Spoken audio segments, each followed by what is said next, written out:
Olá, sejam todos muito bem-vindos a mais essa live do Eurípides Barçanufo. E hoje nós vamos refletir sobre um tema muito importante e muito também prático. O nosso tema é a força arrebatadora da arte frente à transformação do ser.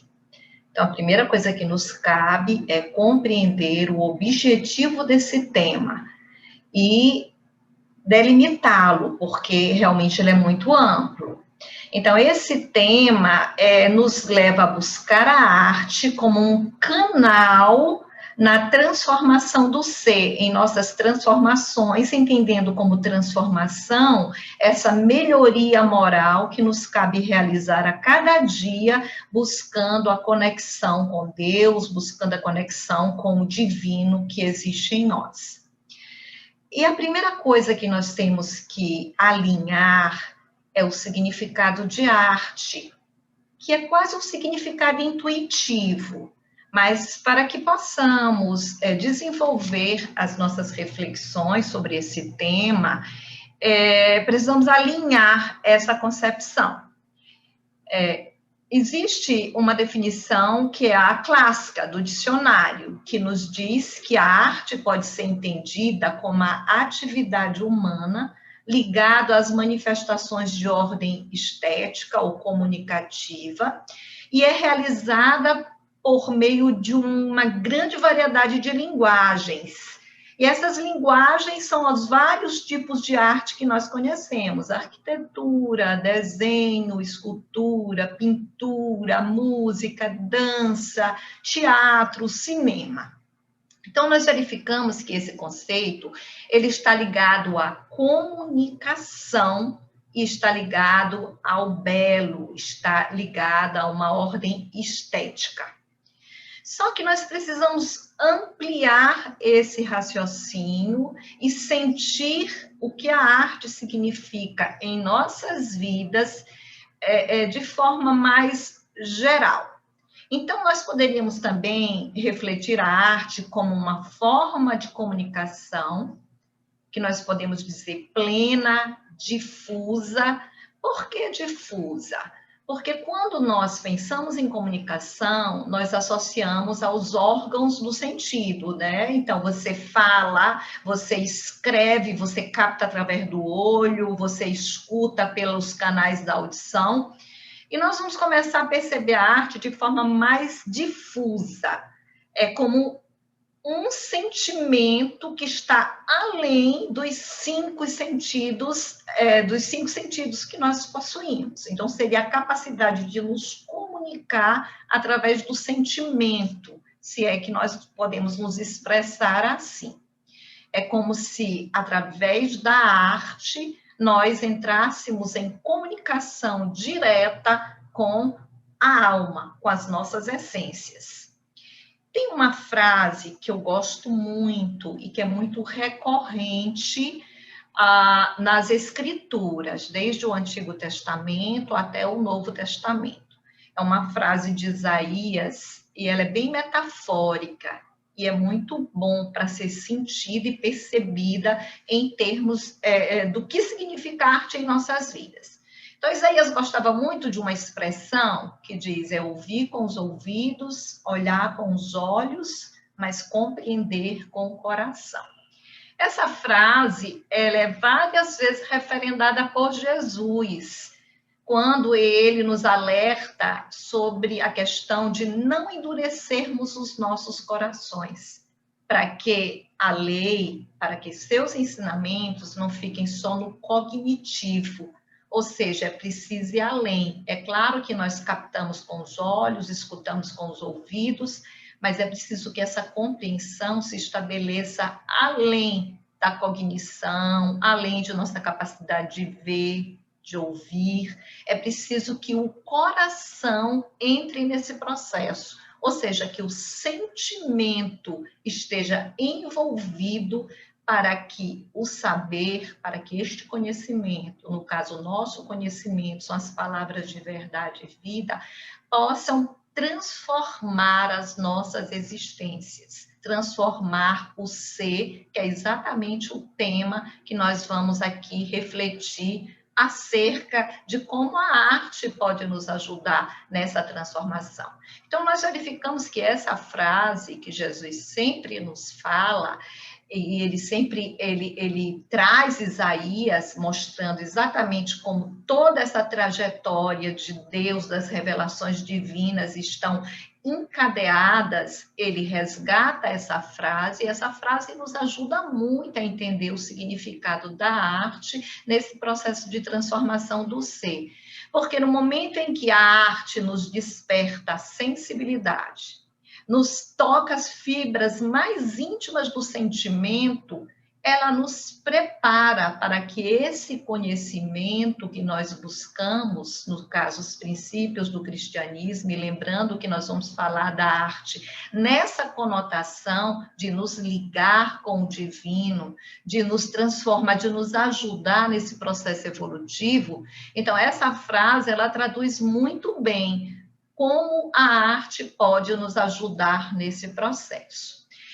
A doutrina espírita, ela nos traz um material muito vasto nesse sentido, em refletirmos como é que a arte pode estar a serviço da doutrina espírita, como ela pode ser utilizada como uma ferramenta extraordinária nesse nosso processo de transformação.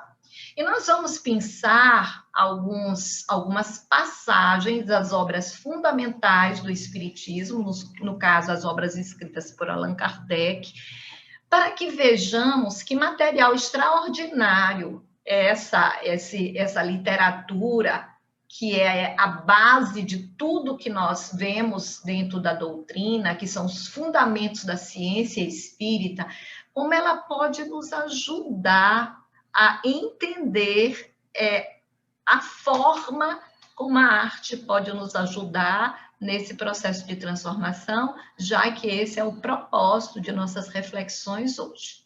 Então, nós vamos para a Revista Espírita, na seção do Jornal de Estudos Psicológicos, de 1860 a dezembro, onde um espírito chamado Alfred de Musset, não sei se a minha pronúncia está correta, se não tiver, me perdoem as pessoas que falam francês, mas essa comunicação ela é muito profunda, muito interessante, eu gostaria que nós pudéssemos analisá-la para que conseguíssemos alcançar os objetivos a que nós estamos propondo aqui. Então, esse Alfred Musset, ele se comunica na Sociedade de Paris, na Sociedade de Estudos Espíritas Parisiense, e ele traz uma mensagem muito importante acerca de uma pergunta que Allan Kardec faz a ele sobre a arte. Mas antes de nós nos atermos a essa pergunta que faz Allan Kardec a esse espírito, vamos conhecê-lo melhor, tá? Então, ele nasceu em Paris em 1857, em maio, então foi praticamente contemporâneo de Kardec, ele nasce um pouco depois de Kardec, e também, aliás, me perdoem, ele nasce em 1810, nasce em Paris em 1810 e desencarna em 1857. Então, ele praticamente é contemporâneo de Kardec. Ele nasce um pouco depois e desencarna um pouco antes. Mas ele era um poeta muito renomado, já muito conhecido na época, novelista, dramaturgo. E ele se manifesta em 1860, olha só, ele desencarna em 1857, em 1860, ele se manifesta espontaneamente na Sociedade de Estudos Espíritas Parisiense. E é exatamente numa sessão de dezembro que ele vai e se manifesta, e é feita uma pergunta que Kardec coloca para ele, exatamente com o intuito de nos ajudar nesse processo de reflexão, de como a arte pode nos ajudar nessa conexão que precisamos estabelecer com o divino. Olhem bem a pergunta que faz Allan Kardec. a pintura, a escultura, a arquitetura e a poesia inspiram-se sucessivamente nas ideias pagãs e nas ideias cristãs. É uma afirmação que Allan Kardec faz, e uma afirmação totalmente verdadeira. E nós vamos ver por que ela é verdadeira. E ele continua: podeis dizer-nos se depois da arte pagã e da arte cristã haverá algum dia arte espírita? Olha só que pergunta extraordinária, né? Allan Kardec sempre nesse domínio de todas as ciências, totalmente multidisciplinar, um sábio na verdadeira acepção da palavra. Então, primeiro ele faz uma afirmação: se a arte, ela inspirada pelas ideias pagãs e cristãs, ele vem desde a arte que, no caso, a arte pagã, ela é simbolizada pela arte que expressa a própria mitologia, e depois a questão da arte cristã, mas cristã aqui já englobando desde o monoteísmo até o cristianismo. E será que verdadeiramente essa arte ela foi inspirada pelo paganismo e pelo cristianismo, ou seja, ela tem essa inspiração que nós poderíamos aqui chamar religiosa?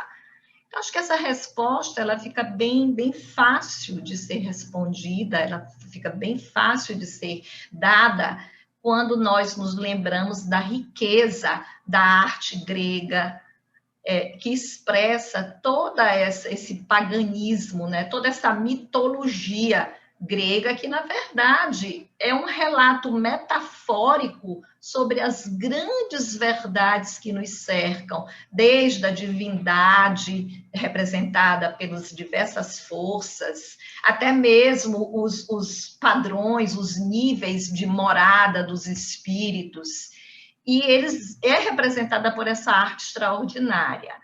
E quanto à arte que nós vamos aqui simbolizar pelo monoteísmo, desde Moisés, desde antes de Moisés, desde do relato da criação do mundo, será que nós temos representações dessa arte?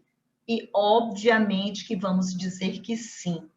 E nós vamos, só a título de exemplo, compartilhar aqui com vocês algumas imagens que vão nos ajudar a perceber como a arte nos ajuda nesse processo de conexão com o divino dentro de nossas próprias limitações.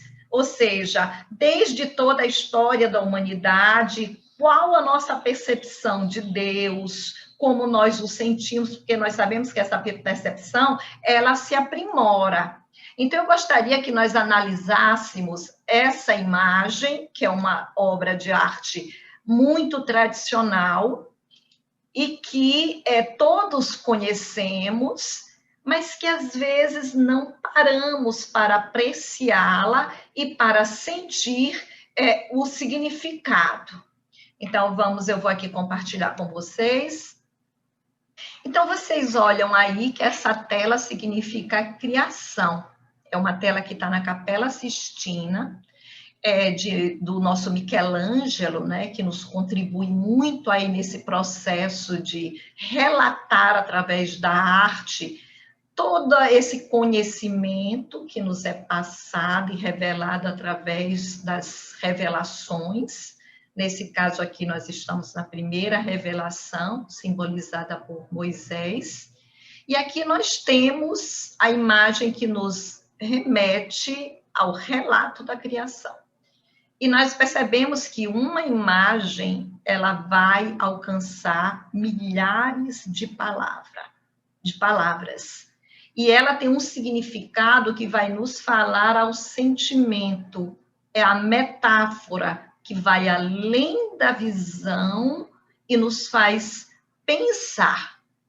Então, nós percebemos aqui vários recados comunicativos que nos ajudam muito a compreender esse processo obviamente, sob a ótica da primeira percepção que tínhamos sobre Deus. Então, vocês veem aí Deus representado por este homem barbudo, envolto numa túnica, ainda e como se estivesse encapsulado. Se nós percebermos essa imagem que ele está cercado de anjos, e ao lado dele uma imagem feminina, que possivelmente é a Eva, é a imagem da mulher, que ainda não foi criada, e ali Adão.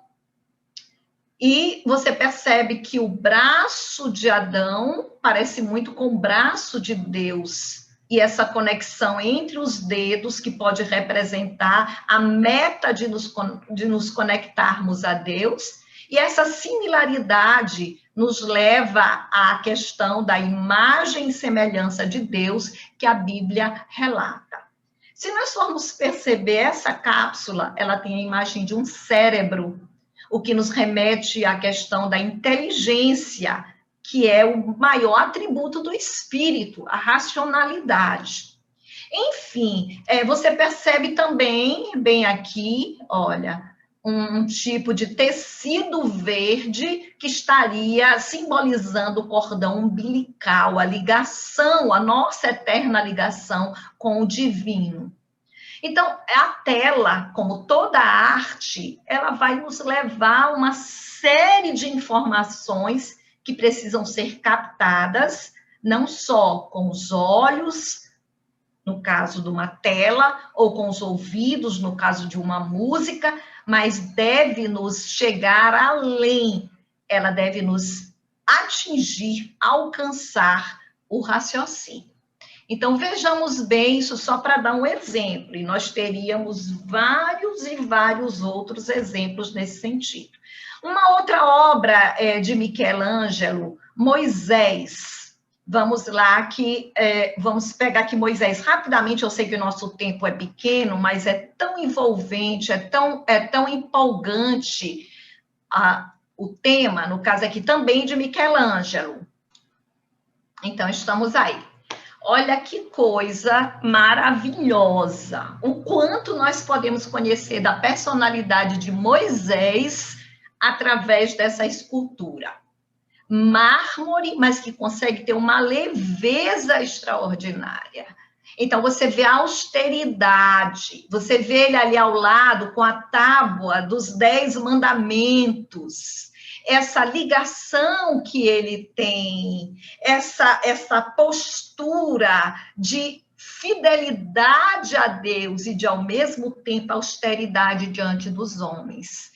E assim nós vamos ver vários e vários outros temas retratados, como a Santa Ceia de Leonardo da Vinci, e vários outros artistas que nos mostram essa ligação da arte com todo esse relato, que nós poderíamos dizer o relato bíblico, ou o relato dessa história de ligação que devemos estabelecer com Deus, que essa é a nossa meta, a meta da humanidade é chegar a Deus. Então, nós compreendemos perfeitamente a pergunta que Allan Kardec faz, que a pintura, a escultura, enfim, a arte de uma forma geral, a poesia, a música, ela se inspira nas ideias humanas, nessas ideias humanas de ligação com Deus, desde o paganismo, que foi a forma mais rudimentar de nós estabelecermos essa visão de Deus, até o cristianismo, e agora nós estamos nos projetando para o futuro, com referência ao espiritismo. Enfim, assim como existe uma arte pagã, uma arte inspirada pelo cristianismo, será que algum dia nós teremos uma arte espírita? O que vocês acham dessa pergunta? Será que essa pergunta é adequada ao tema que nós estamos estudando? E agora nós precisamos ver o que nos responde o espírito. Isso é muito importante, né? Chega de suspense. Vamos ver o que o nosso Alfred de Musset, que eu nem quero ficar pronunciando muito, porque pode ser que eu esteja pronunciando errado. Então, vamos ver o que o Espírito nos responde. Olha só, ele diz assim: fazeis uma pergunta respondida por si mesma. Olha só, quer dizer, você já tem a resposta. Mas só que, como todo bom artista, ele não vai falar de forma direta. Ele vai falar de forma metafórica para que nós tenhamos a capacidade de pensar. O interessante é que o lindo da arte é que ela nunca é fundamentalista. O artista coloca a sua visão, mas nos permite perceber outras nuances, nos permite, é como a obra agora não é mais do autor, a obra é nossa, quando na verdade nós conseguimos extrair dela o que precisamos. Então ele vai responder assim: o verme é verme, torna-se bicho da seda, depois borboleta. Nossa, que resposta, né, gente? Vamos tentar compreender que resposta é essa que ele nos está dando, né? Que o verme é verme, torna-se bicho da seda, depois borboleta. Que há de mais etéreo, de mais gracioso do que uma borboleta? Então, a arte pagã é o verme, a arte cristã é o casulo e a arte espírita será a borboleta. Quais as conclusões que nós podemos tirar dessa resposta? A princípio, nos parece que ele está menosprezando a arte pagã e a arte inspirada pela Bíblia. Vamos fazer uma síntese dessa forma. Ou arte inspirada pelo cristianismo, que também é muito vasta. Mas não é isso que ele está fazendo. Na verdade, ele está estabelecendo uma conexão com as diversas formas de percepção humana, sem abstrair daí a beleza que cada segmento de inspiração de arte, seja pagã, que a mitologia grega é representada em esculturas, em pinturas, é riquíssima, assim como desde antes de Cristo, desde a criação, toda essa primeira revelação também é representada de forma belíssima, mas quando ele fala em verme, em casulo, em borboleta, ele está se referindo ao quê? A nossa percepção, a forma como nós expressamos Deus em nossas vidas. Então, o que nós começamos a verificar? A arte pagã, ela está voltada à beleza do corpo, tanto que os nus são muito presentes, ou seja, ela não vai além dessa beleza corporal que ela procura representar através de uma estética que era considerada na época. A arte cristã, ela já vai além, ela já mostra uma vida futura, mas ainda uma vida futura carregada de sofrimento, carregada de austeridade. E aí você pode pensar assim, a arte espírita. Então, a arte espírita, ela deve retratar, porque ainda não consolidamos uma arte espírita, a verdade é essa, ela deve representar essa maravilha que é o amor de Deus por todos os seres da criação. Então, ele não está menosprezando o cristianismo diante do espiritismo. O que ele está fazendo? Ele está fazendo o encadeamento dessas revelações, porque o espiritismo, ele se apoia no cristianismo, assim como o cristianismo se apoia no Antigo Testamento, nas revelações do Antigo Testamento. Então, um não vem substituir o outro. Todas as revelações, elas vão se completando, se revestindo de uma linguagem ou de uma vestimenta, de uma roupagem cada vez mais brilhante. Se nós formos perceber, o espiritismo ele está totalmente representado de forma metafórica na teogonia pagã. Então, se você for perceber a mitologia grega, ela ou qualquer outra mitologia de qualquer povo, ela vai relatar de forma metafórica tudo que a doutrina espírita nos fala hoje de forma clara, de forma precisa. Então, nós vemos que essa própria expressão dessa linguagem, ela vai se aprimorando, ela vai caminhando junto com a própria evolução do homem. Então, assim como o cristianismo, ele já começa a retratar a beleza da alma, só que de uma forma ainda muito revestida de austeridade, ainda muito inspirada em sofrimento, e com quadros de tortura física, moral, assim como a arquitetura, que, embora muito bela, embora com caráter grandioso, ela ainda é sombria. A música é grave, monótona, como se fosse uma sentença de morte, mas não destituída de beleza. Então, o que cabe agora ao Espiritismo? O Espiritismo vai nos mostrar esse futuro como uma luz que está mais ao nosso alcance.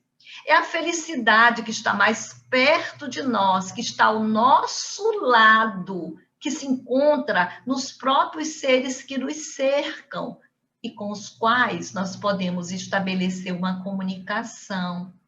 Então, a morada dos eleitos, como demonstrada pela arte cristã, ela não está mais isolada.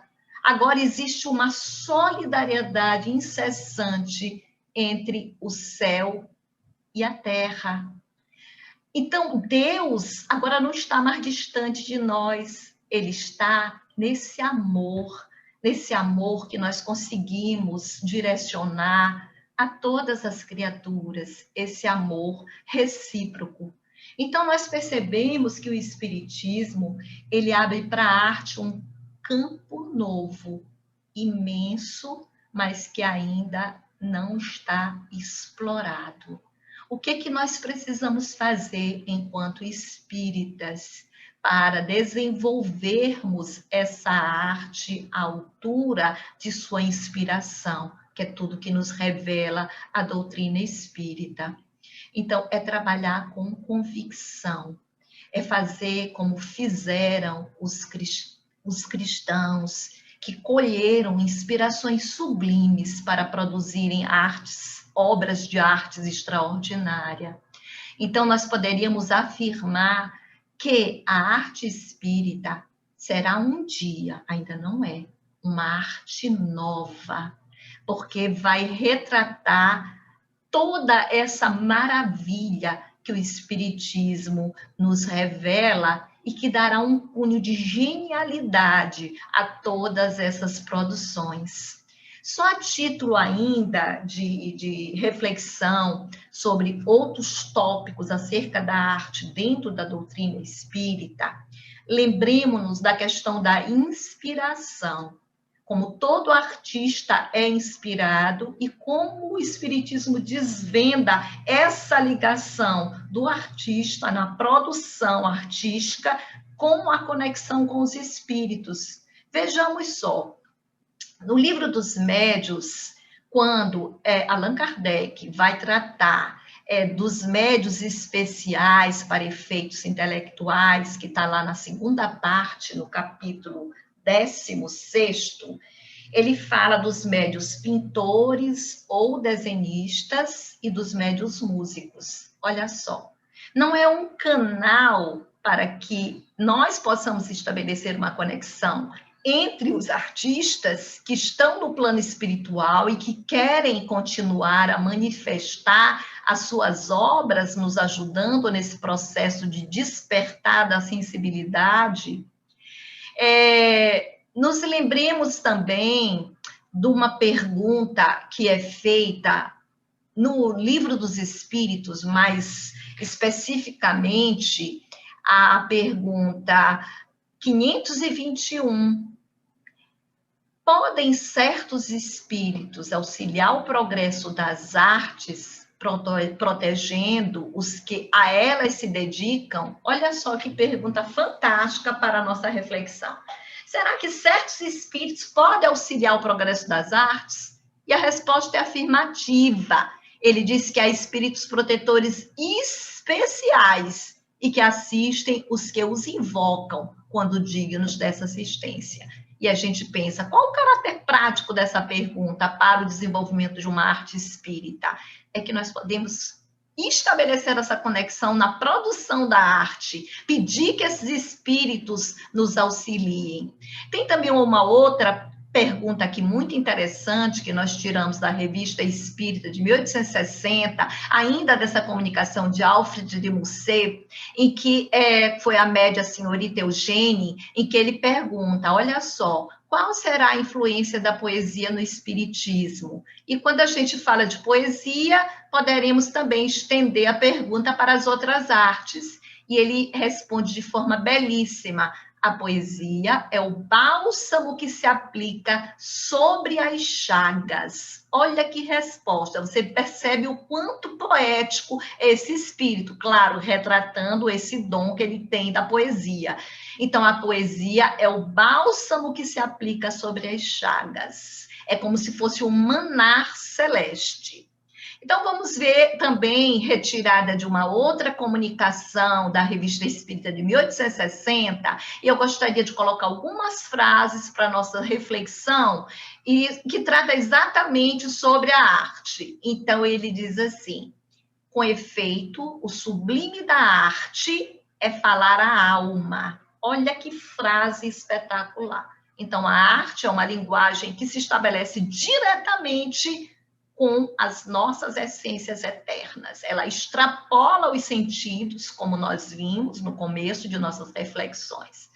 Outra frase, todas essas, gente, está sendo tirada dessa Revista Espírita, novembro de 1868, com o título O Espiritualismo e o Ideal.